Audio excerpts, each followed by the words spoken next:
Welcome once again to the Swingature Training. My name is David Banks. And if you happened to catch the blog last week, I was talking about how to practice, what practicing actually involves, and how unfortunately sometimes people practice and become less than effective because they're practicing some less than great things. So I hope you managed to see that.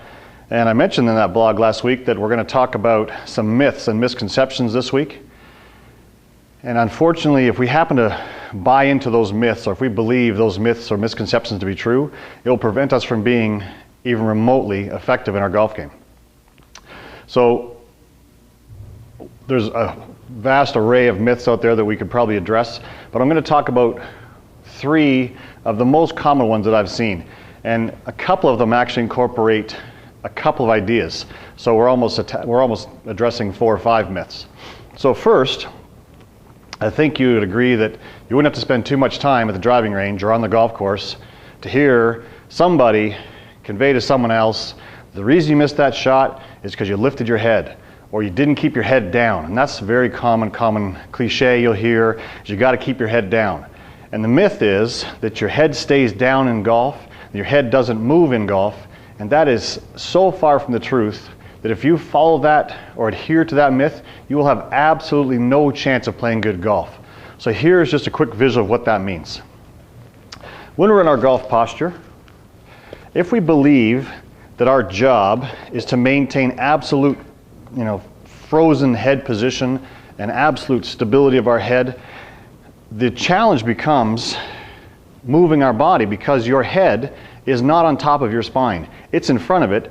And for the most part, our rotation is spine-centered. So if the person or any of us happen to believe that our head doesn't move, and we have to keep our head down in the golf swing, the unfortunate swing byproduct will look something like this. There's the backswing. And if the head doesn't move, because of our body mass being in front of our spine, it will virtually, inevitably kick our body mass towards the target, which is referred to as a reverse weight shift. So that's problematic. Secondly, if we have this unfortunate mindset, misconception, belief about keeping my head down, keeping my head still, don't move your head, it will create a golf swing that kind of resembles this. And now we ask our friends, where did it go? Because we clearly didn't see it. We have to understand that the golf swing is the marriage, the union, and the synchronization of the body rotation and the arm swing, which delivers the club, transfers energy to the golf ball. So we want to try to be a lot more soft in the neck and upper torso area. And yes, we want to maintain focus on the golf ball, but even that being said, there are blind golfers in the world. What we're really trying to do is learn to create a body motion that returns the club through the spot where the club started in an effective way to deliver energy to the golf ball. So we want to keep in mind, if you're to watch the head, there is some movement, and it certainly doesn't stay down. So hopefully, if you've ever had that thought about keep that head down, we can throw that out the window. It's just not even remotely accurate. Secondly,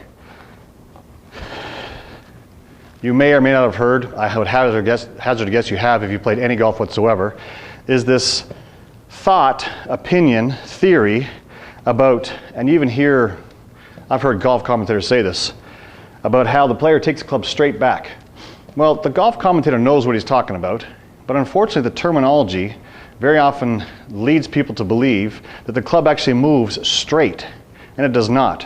What I've got here, I hope you can see this, is just an alignment guide on the ground.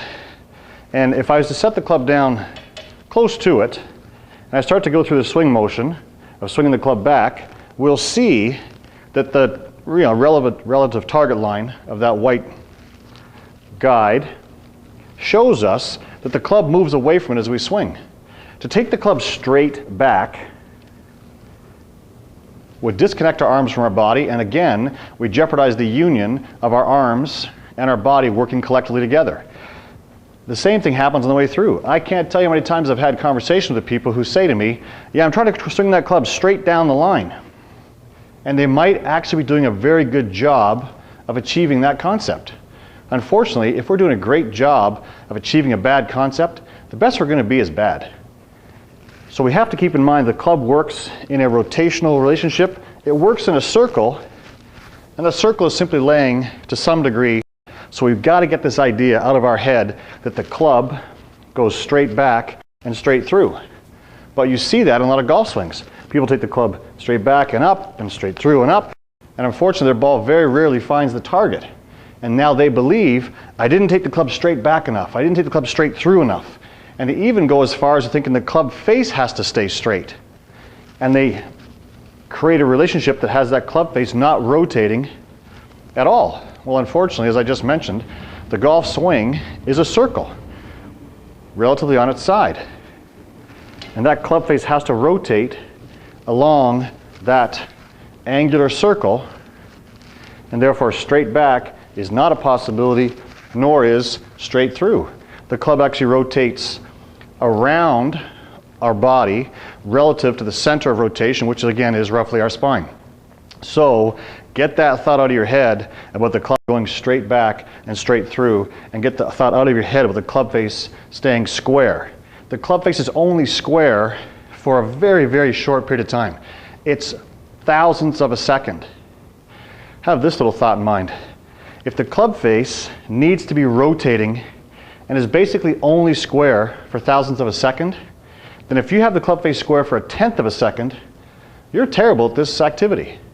But it seems kind of unbelievable that we're trying to not keep the club face straight for a long period of time, because the unfortunate thought is people think that makes the ball go straight. But the reality is the ball goes straight because the path is effective, and that's what I was referring to about this circle on its side, and the club face delivery is effective. The golf ball will only go straight if the club face is perpendicular to the path at impact. That creates a backspin shot with virtually no side spin. It doesn't mean straight ahead. The club face might be a couple degrees to the right and the club path might be a couple degrees to the right, but if they're the same, if they're married together and it's square, the ball's going to go a couple degrees to the right. If that's the case, we can just adjust the path a little bit and create a much more effectively delivered shot. But we've got to get that idea out of our head that the club goes straight back and straight through, and the club face stays square to the target line. They both rotate.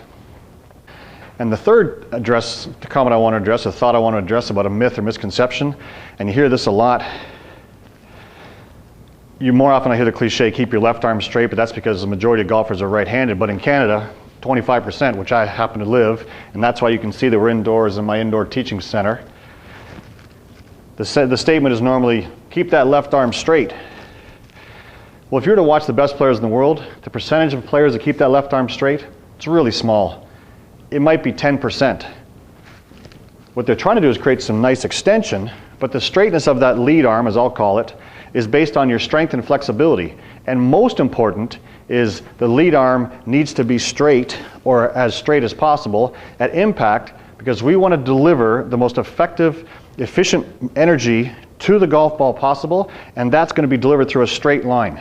Cars go fastest on the straightaway, not on the curve. Unfortunately, if we are trying to push the golf club and hit the golf ball, we so often see this relationship where the impact picture is not even remotely close to straight, and therefore the energy delivery will be inefficient. So get the idea out of your head about this has got to be dead straight. I'll never forget seeing an article written by, at the time, the #1 player in the world for women was Lorena Ochoa, and she mentioned showing a sequence picture of her golf swing, her left arm being bent to the top of the backswing. And she said, in no uncertain terms, do not worry about what you see with my left arm. It's bent right now, but at impact, as I unwind the body and marry up the arms and the body together and get that synchronized movement, she creates a very efficient energy delivery with that straight line arm and shaft. And I think that's evident because she was #1 in the world for quite a while. So that's going to touch on 3, but almost expanding to 4 or 5 real important things that we have to understand about the golf swing.